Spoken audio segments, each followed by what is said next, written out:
ராஸ் அல் கைமாவில் அமீரக தமிழ் சங்கம் நடத்திய கிறிஸ்துமஸ் மற்றும் புத்தாண்டு கொண்டாட்டம். ஐக்கிய அரபு அமீரக ராஸ் அல் கைமாவில் அமீரக தமிழ் சங்கம் நடத்திய கிறிஸ்துமஸ் மற்றும் புத்தாண்டு கொண்டாட்டம்.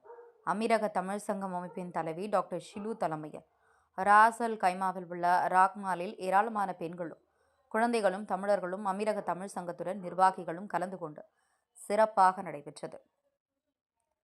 இந்நிகழ்ச்சியில் சிறப்பு விருந்தினராக ராக்மல் மேலாண்மை நிர்வாக மன்சூர், ராக் அமீரக தமிழ் சங்க நிர்வாகிகள் அகமது ஃபக்ருதீன், ஹாசன் யாசர், மணிகண்டன், கலை கோவலன், கேப்டன் தொலைக்காட்சி தவசி, தொலைக்காட்சி முதன்மை நிருபர் கமல், கேவிஎல், மார்பிளஸ் டென்டல் கிளினிக் இயக்குநர் டாக்டர் ஜிமல் ராஜா, தினகுரல் தமிழ் தேசிய நாளிதழின் மற்றும் வணக்கம் பாரதம் வார இதழின் முதன்மை நிருபர் நஜீம் மரிகா ஆகியோர் உள்ளிட்ட 500க்கும் மேற்பட்ட பார்வையாளர்கள் குடும்பத்தோடு கலந்து கொண்டனர். நிகழ்ச்சியில் அமீரக சங்க நிர்வாகிகள் ஏஸ் பிரானின் பிறப்பை தத்ரூபமாக காட்சிகளாக நடித்து காட்டியது அனைவரின் பாராட்டினை பெற்றது குறிப்பிடத்தக்கது.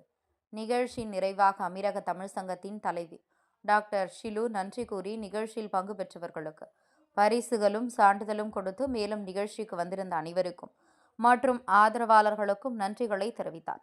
துபாய் தவசி நியூஸ் செய்தியாளர் AM கமல்.